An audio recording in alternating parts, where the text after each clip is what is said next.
and welcome to this, a very dusty podcast reception for this, the Dragon Ball podcast with the difference. You can join me as we are now trying to explore and figure out whether everything is still where it's supposed to be here, up on the lookout.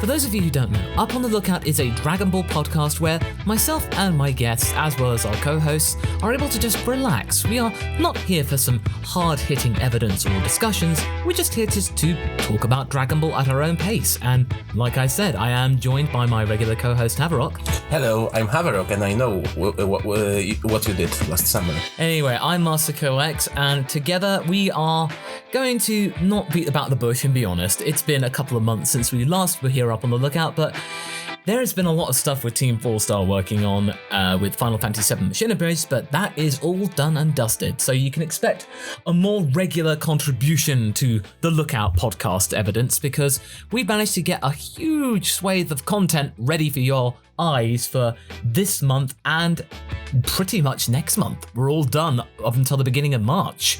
So we've been busy beavers right here on the Masako X channel. If you would like to help contribute to keeping the server costs going for Up on the Lookout, you can join by becoming a caretaker of the Lookout by either becoming a member on the YouTube channel, or you can become a patron going to masako.cc/lookout for more information.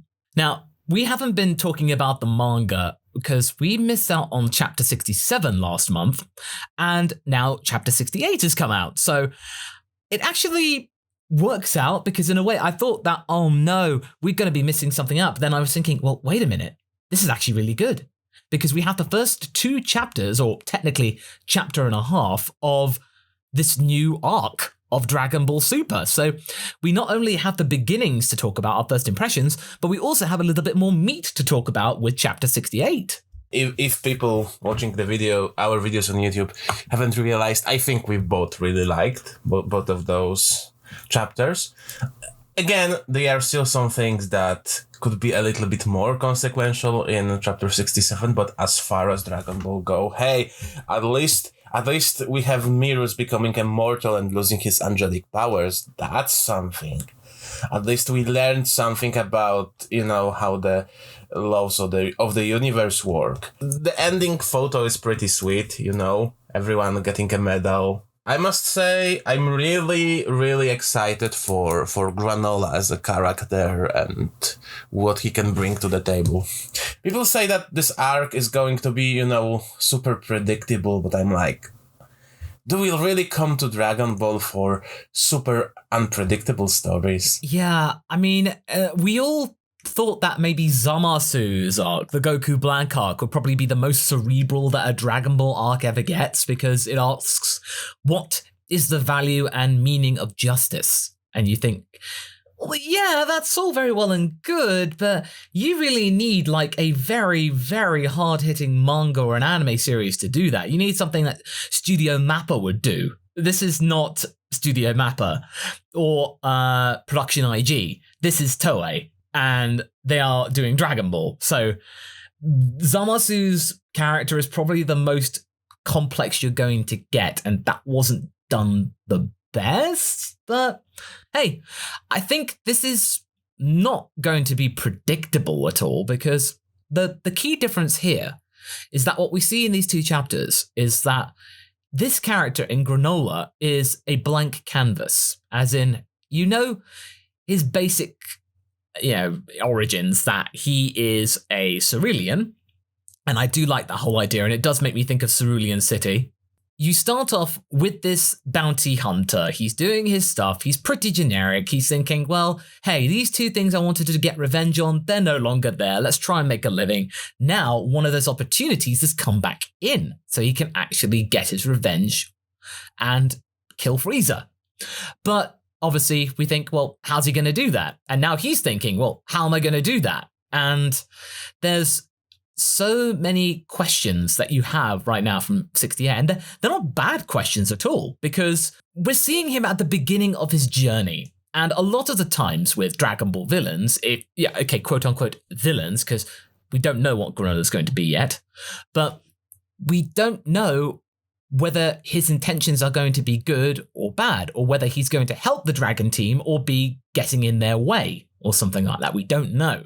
He is made to be pretty likable, you know, but like there are those small details. The fact, which we mentioned in one of our discussions, that we haven't seen Granolah really kill anybody. Yes, he's that bounty hunter, but like he isn't a ruthless person. I don't need to kill those people. Granolah is likable. Of course, he has this insane look when he realized that Frieza lives, but like he's not a one-dimensional character. And when you were talking about Zamasu before, I think that after 2 chapters so far, Granolah can eat Zamasu on breakfast when it comes to character complexity. Because it's natural, it's not forced, you know. You feel for that character, you let to know him, and I feel it's more organic, you know. No, I definitely agree with that, because with Granolah, there is something like Granolah in a way. When it's pretty plain, it can be quite bland. So you've just got to add the berries, you got to add the milk, you got to add whatever kind of additions you have to Granolah, nuts and chocolate sometimes. You need to add all these things, and that's why I think actually the name Granolah is pretty apt, in that you're starting off with someone who's relatively plain. Now you've just got to add the extra bits to make them into something better. Because you can definitely tell that Toriyama is involved. In fact, he is.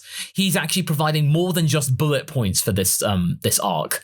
I believe in the interviews that Toyotaro's done, is that he's not come up with this main story. He's come up with, I think, the basics of Granolah along with Toriyama, and Toriyama's done the story. So this time, it's like the original arrangement, only this time the master is actually doing even more. I mean, he put Kintoki into Dragon Ball, basically. So yeah, it kind of works like that, because Granolah is very reminiscent of Kintoki from Kintoki one-shot manga Toriyama did in 2013. Not to mention the fact that I recently found out he's the last of the Cerealians. There's like no more left. Kintoki is the last of his kind, of the Kinmei clan. So there are lots of parallels here, and it just goes to show in a way that you shouldn't really get on Toyotaro's case for recycling things, and this is just to the general audience, is that Toriyama does this all the time, but the difference is that he changes it enough so that means it's slightly new.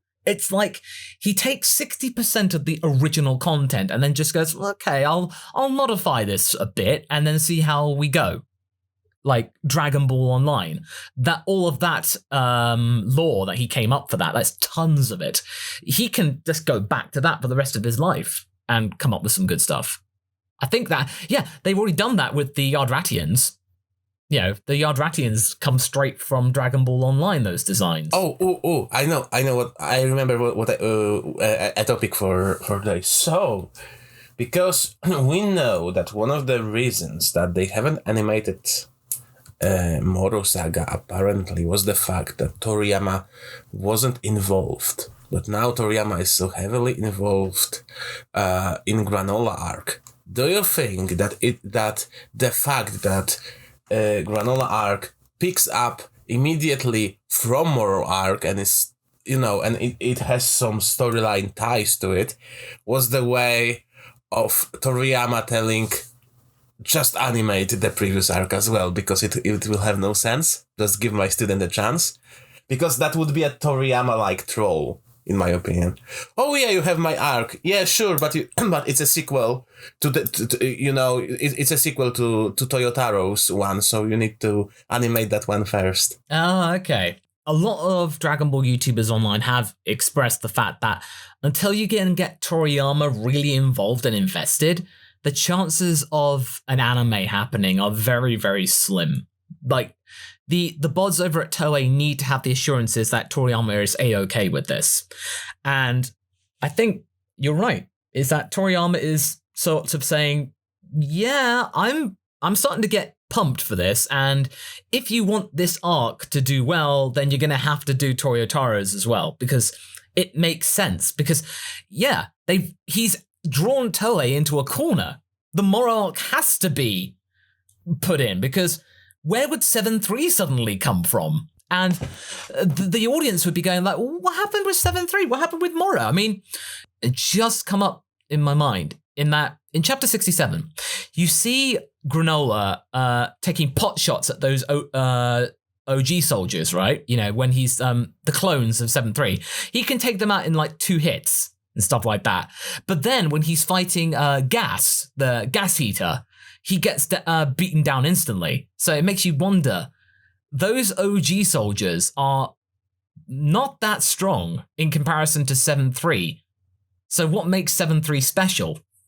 And is this the last that we see of him? Because in chapter 68, you just see him being carted off in his tube by some of the Heater gang. And they want some information. They want to speak to Zuno. So I assume that maybe they hope that there is still some, God stuff remaining, some mirror stuff inside of him, and they want to, transport themselves to Zuno, which means that maybe, 7-3 absorbs more than just powers, and yes, maybe he may lose powers, but he also gains some memories. So in that case, that would be also hard, to explain. Like, if it comes out to the fact that 7-3 has Mirus' memories. Imagine in anime if they started with Granolah. Oh, who is that Mirus guy? Find out in our manga. Buy the manga and you find out who Mirus was. Woohoo!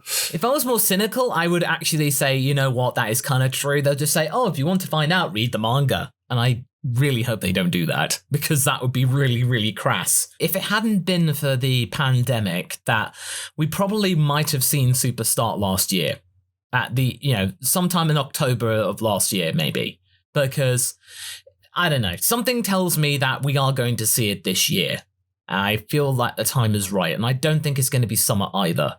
It's going to be sometime in the autumn, because makes sense. Because when Super came out in the summer of 2015, that was kind of dumb. Everyone's out on holiday outside because it's nice and warm.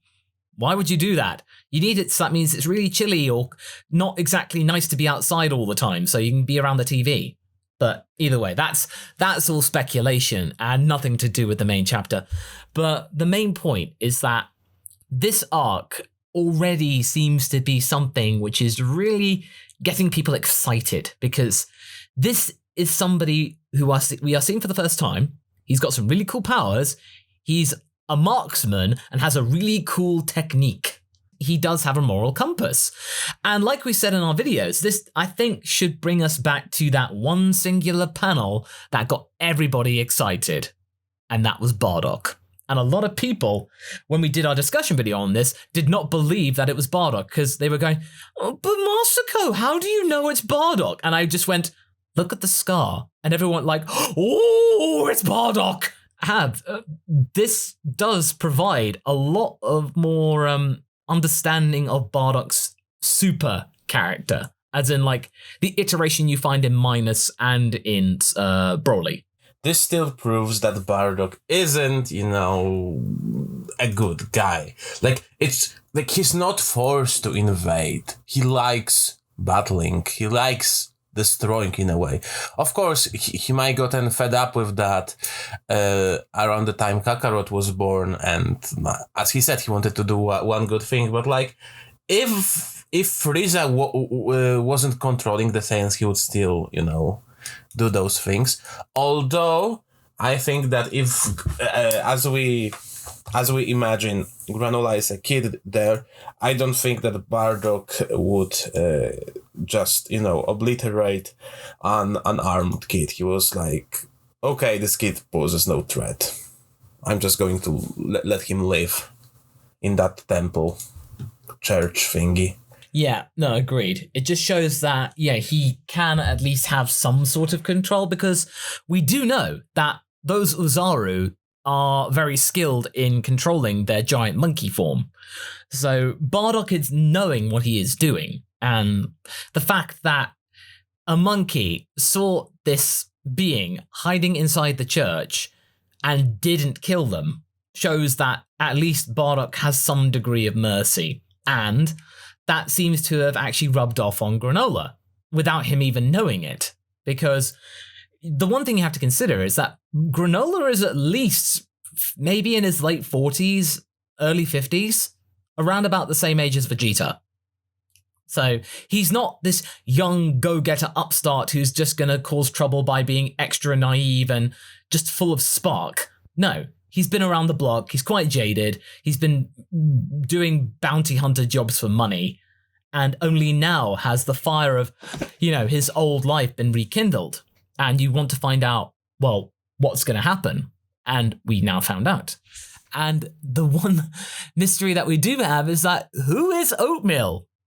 Who is Oatmeal? We don't know yet, because that's not been explained to us. Is this somebody from somewhere else off screen, or is it the ship's computer? I think it's the ship's computer. I think it's somebody else. I think it's a person in the chair. I also think that maybe it's a second Cerulean, but he was so badly hurt.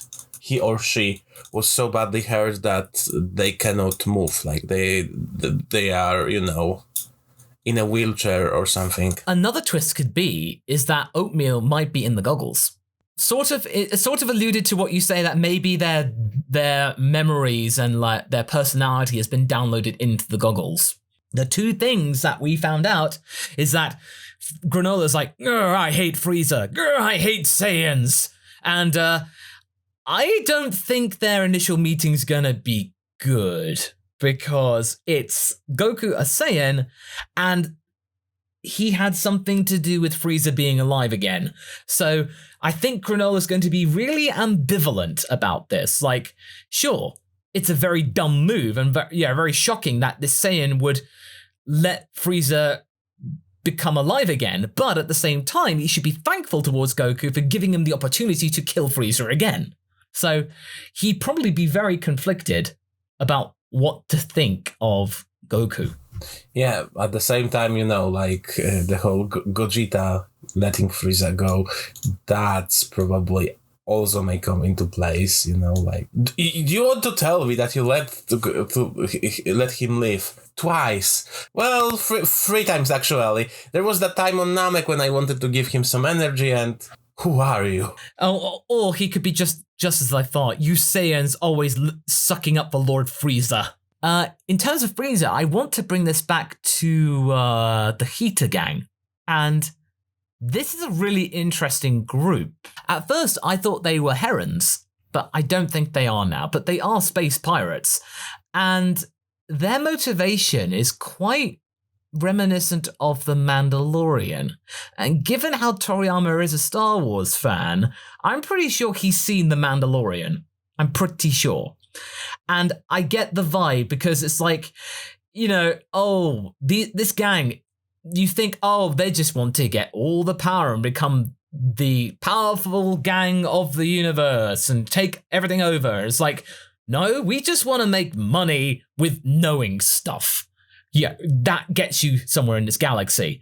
And that is very reminiscent of Star Wars. Again, as Geekdom says, the city underbelly. I kind of like it. We haven't seen a lot of that side of the Dragon Ball universe, and it's something that I would someday love to see in an Hit themed OVA. To see how Hit originated. Again, maybe we'll learn about 7-3's connection to Hit's race, because now when I think about it, I'm even more inclined that there is a connection.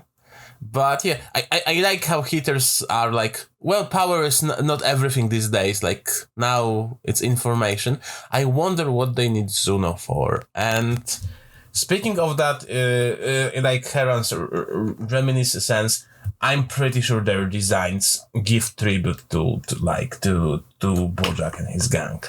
They are at least tributes to Bojack. Yeah, I mean, this is Toriyama, and Toriyama is very aware of the movies, and with Broly, he was like, Broly's kind of cool, I want to do my own version of Broly. And that's he's done his own version of Bardock, so who's to say this is his version of Bojack's crew? And I find it so funny that everyone goes oh cool, so an electric heater, an oil heater, a gas heater, Maki, what? And everyone's like, what does Makihita, what's that? My closest clue is that I looked it up, and there is a company in California called Maki, and they specialize in heating elements, products, and air conditioning. And I'm just thinking, there is no way that Toriyama just thought, oh, there is a company that specializes in heating products called Maki. Maki is a Japanese name for a girl. Why not? Also, they are siblings. I don't know if you know that, but like in this interview with Toyotaro, we learned that they are apparently siblings. Also, I have a feeling that like the whole fight with Gas, it's a huge foreshadowing that the rematch won't go so well for Gas. Yeah, definitely. Either Gas is going to be incapacitated or he is going to die. Like, he will be killed, and I don't think that the main guy is going to take it very well. That'll be the thing, because at the moment they like Granolah because Granolah gets them results, but at the same time they're not exactly fond of him. They don't really care about him. They're thinking, oh, he's gonna go and do something stupid. Hey, why not? He gets in the way quite a lot of the time, so in a way he sort of lived out his usefulness. If he's just going to keep going like doing a Bardock and just going, Frieza! Frieza! All that stuff. Because he is acting like Bardock in the special of just being completely obsessed with stopping Frieza. So I guess that's more that he indirectly learnt from Bardock. Now, when you say it like that, yeah, that's kind of the vibe. Which makes me think that Bardock is going to be playing some bigger role in all of this in some way.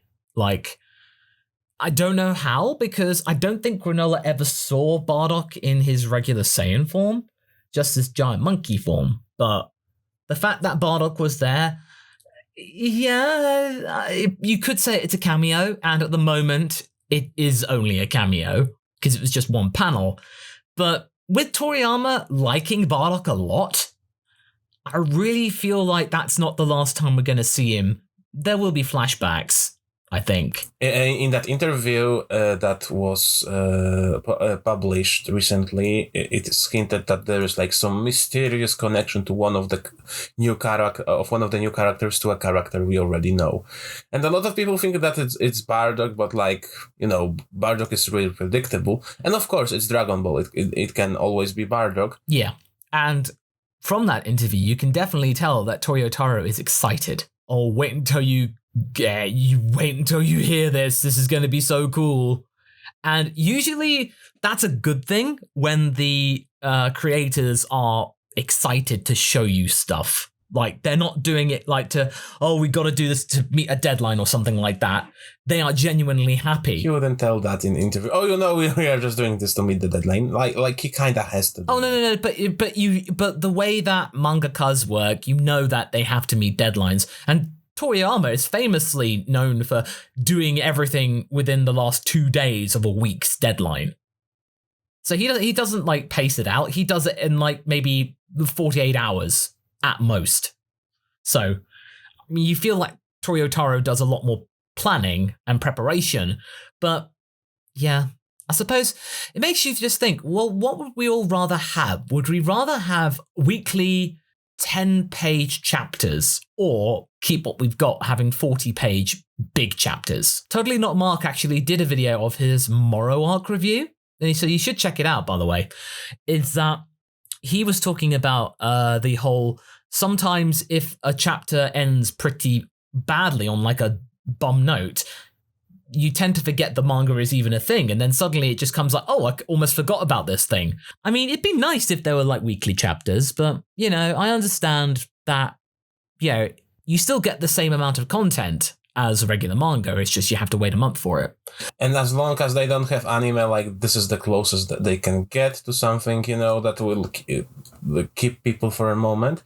And yeah, like I think I saw AJ, Mark, and even Kaiser agreeing that, yeah, there is a lot of stuff that can annoy you about Moro Saga, but when you read the whole package, you suddenly realize, hey, this is fun. Like, those bad things do not disturb you as much as you think they would. They disturb you when you are on a cliffhanger. Yeah, definitely. And I feel like when you actually have weekly episodes, if this does get animated, you will forgive certain things a bit more because you'll think, oh, well, we'll find out what happens next week. So I think probably out of all those chapters, you probably will be having the Moro arc is going to be maybe, I'd say 50 episodes. Yeah, 2 episodes per chapter of each story. You can easily pad that out. Yeah, and they will all add their own filler, like I would say meaningful filler with character interactions. I'm sure, like their filler would be like they can add a cool filler instead of like maybe add some more stuff on New Namek. They could maybe add some more stuff with the Galactic Prisoners. Maybe actually find out how Cranberry finds Moro. More Yardrat stuff with Vegeta for sure. They need to milk that because that was the biggest revelation in that arc. The fact that Yardrat, it's helped our what ifs immensely by having that time with Pibara. You want to have that time. And everybody liked that because Yardrat is classic Dragon Ball Z.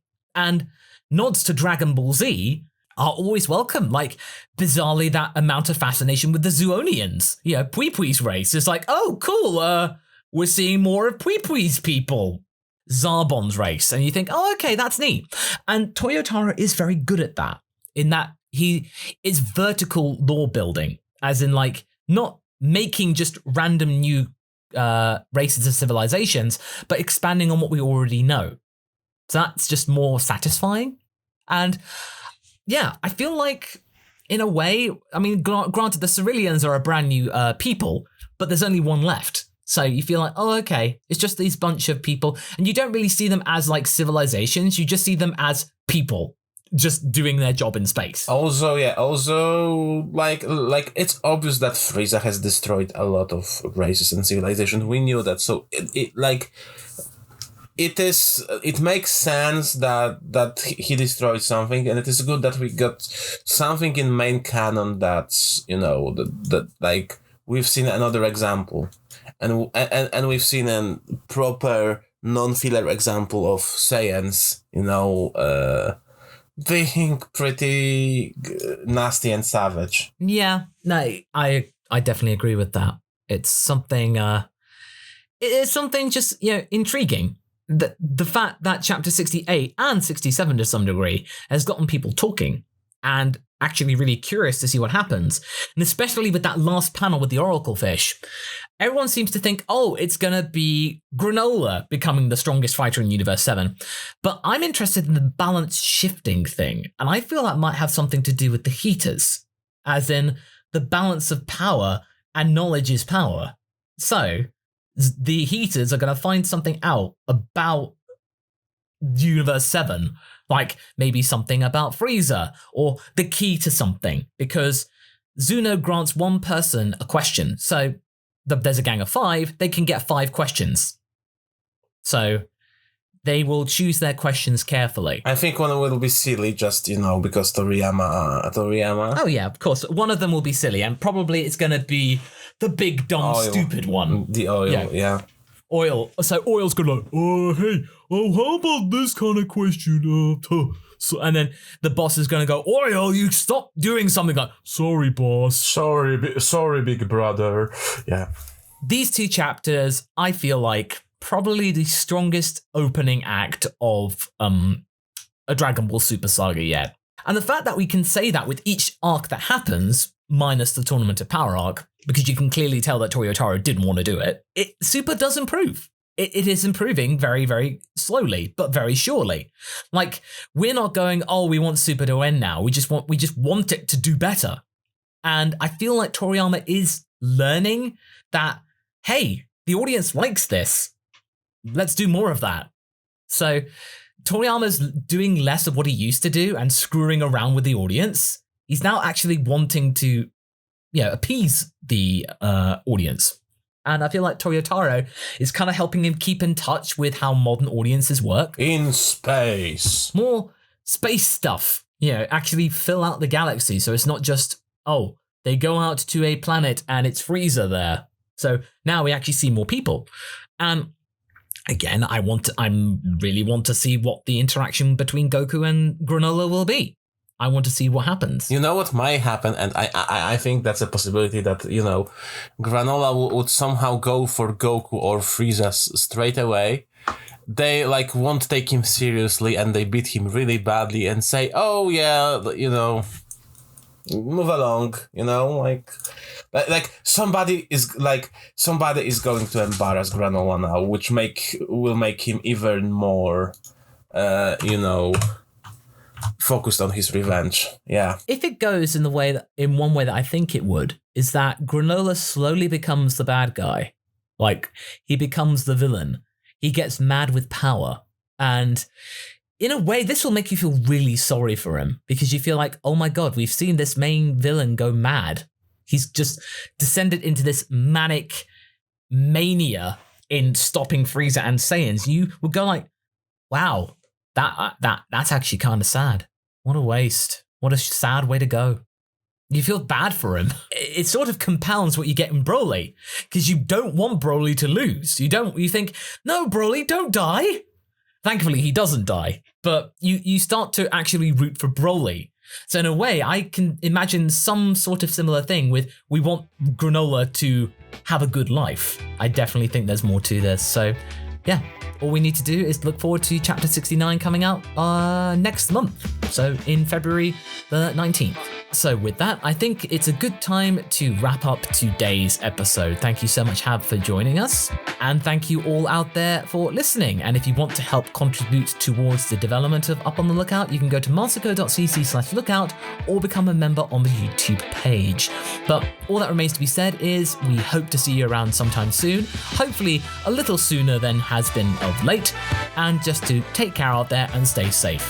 Ta-ra!